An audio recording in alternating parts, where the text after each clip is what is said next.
70% of Americans say they're living paycheck to paycheck. That's according to a recent survey conducted by one poll on behalf of AmeriLife. The poll also found that 63% of respondents don't see themselves reaching a level of financial security that will allow them to live the lifestyle they want. And when looking closer at the crosstabs, we see 76% of millennials say that at some point in their adult life, a personal medical-related bill caused them to spend a large portion of their savings. They also noted that keeping up with healthcare-related bills has made it more difficult for them to make other payments. That's 70%. That's more than any other age group. And for most of the millennial respondents, that sacrifice came in the form of a down payment or mortgage on a home. Democratic strategist and owner of JC Strategies, Jennifer Holdsworth-Karp, and Senior Director of Policy at the Conservative Partnership Institute, Rachel Bovard, join us now to discuss. Welcome to you both. Good morning. Thank you. And so, Rachel, there was a Fox clip that kind of went viral yesterday or the day before with a bunch of Fox News folks kind of dunking on AOC for saying that capitalism is irredeemable. And then they went from there to investigate, who agrees with her on the demographic scale. And it turned out that millennials and Gen Zers, a majority of them would, according to polls, agree with them. And from there, they just kind of made fun of young people for the rest of the time without actually interrogating why might it be that entire generations of people by majorities agree with the statement that capitalism is irredeemable and socialism would be a better economic system for them. On the right, among younger people, is there some sense that the material conditions that people have lived through are driving this more than some of the other kind of more belittling factors that a Fox News host might want to ascribe? So I actually agree with the sentiment that I think the right hasn't done a good job of interrogating this question. I hear this a lot from older generations of Republicans who are like, oh, well, we just need to teach people more about capitalism and that will solve the problem and, have freedom seminars. And OK, that's an approach. But at the end of the day, why is this the case? And what have our politics done to address or not address this question? And I think it really gets to this feeling among, Gen Z and millennials who, I'm an elder millennial, but, the Gen Z folks I talk to, it's this idea that they don't think they can get ahead. The way that the economy is structured, they think it is rigged against them. And oftentimes this isn't a rejection of capitalism writ large. It's just this sort of sense or fact pattern they feel suggests they will not be able to get ahead. And I think the right has to do a better job of looking into that, right? Not upending the whole system. Again, I'm a fan of capitalism. I don't want to do away with it. But where there are sort of structural deficiencies, and I'm thinking specifically of, the college pipeline that saddles people with tremendous amounts of debt that universities, have are just pouring people out of these places, without access to, jobs. When we talk about housing prices and you have BlackRock buying up all these residential homes, healthcare, the Republicans have done, I think, a really terrible job, quite frankly, of presenting a coherent healthcare framework that would address some of these issues. And lastly, I always bring up the low wage immigration, not the type of jobs that Americans won't do, but the sort of mid-tier H-1B visas that result in, thousands of Americans being fired and replaced with foreign workers. These are all things that aren't traditionally in the Republican framework that I do think need to be investigated more thoroughly. Jennifer, I found it a little strange to see that the millennials, younger people, particularly worried about healthcare costs. That doesn't make a lot of sense to me because, right, they're young people. Well, I guess the oldest millennials are now in their 40s. But you would think, older people have to be worried about healthcare because of all the health, related costs you incur, all the health decisions you have to make toward the end of your life. Why do you think that was such a main driver of economic concern and hardship for young people? Yeah, I think that you're also seeing part of, I think what we affectionately refer to as the sandwich generation. It was Gen Xers, and now it's starting to be millennials, the oldest millennials, the geriatric millennials, myself, if you will, are now in their 40s. And a lot of them are charged with not only taking care of their children, but taking care of their parents. They themselves are starting to encounter some health difficulties. Perhaps they have a pre-existing condition, either from an injury or a sickness. And if we even broach the COVID topic here, there's a lot of lingering issues if you caught the first strain early on. So healthcare is increasingly becoming a large part of that conversation.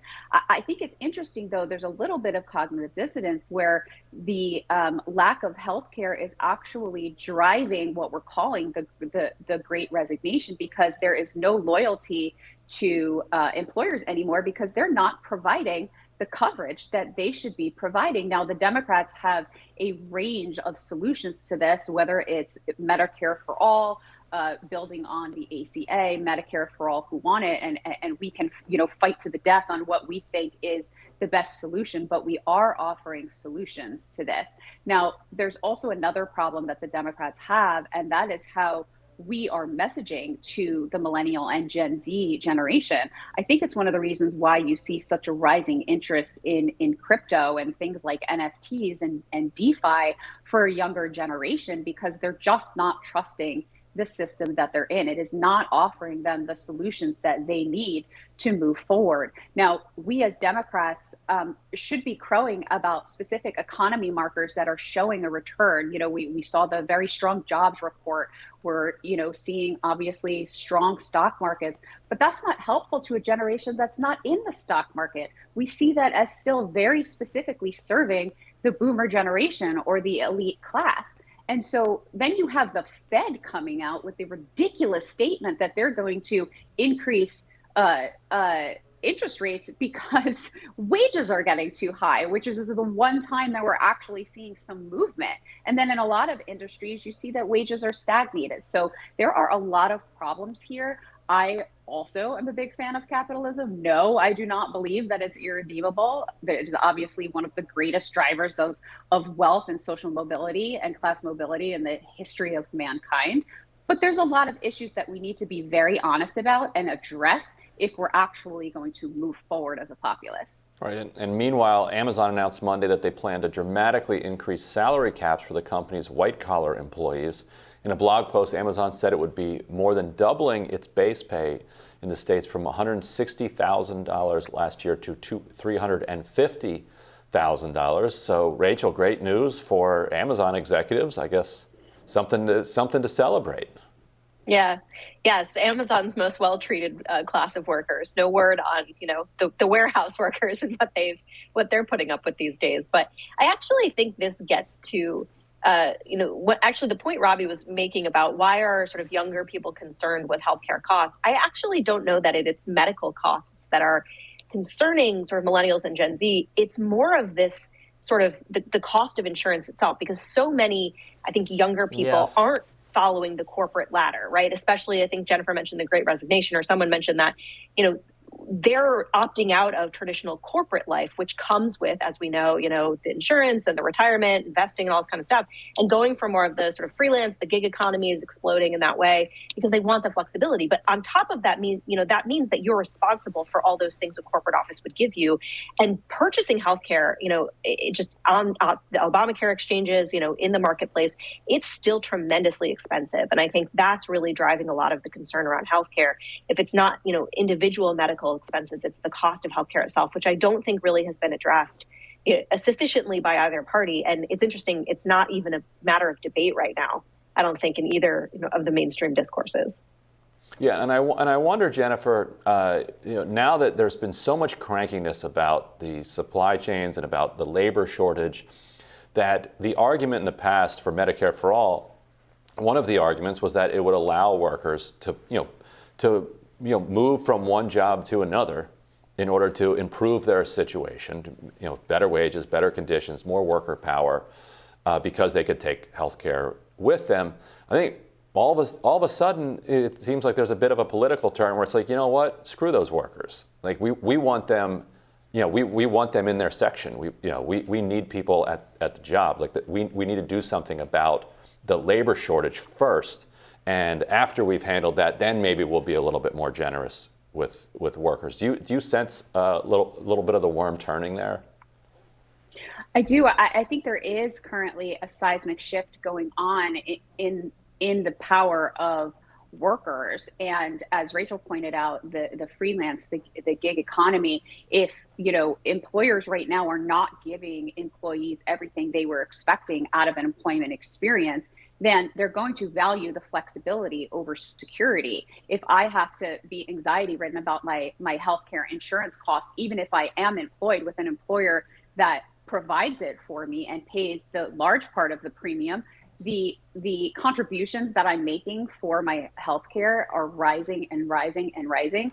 I think one of the problems with Medicare for All right now is a lot of people are afraid of it because they don't understand the standard of care that they'll be getting. So right now, it doesn't seem like a sufficient trade-off. You saw a lot of the unions come out and argue against it because they have been wildly successful in arguing for and winning the types of healthcare insurance that they want for their employees. So you are sort of seeing a seismic shift in the confidence of the workforce being able to throw their hands up and say, you know what, you're not offering me what I want. I'm going to go try to make it myself, because if I have to engage in this hustle anyway, I'm going to do it for you. You're not paying my way in a sufficient enough manner. I'm going to do it by myself.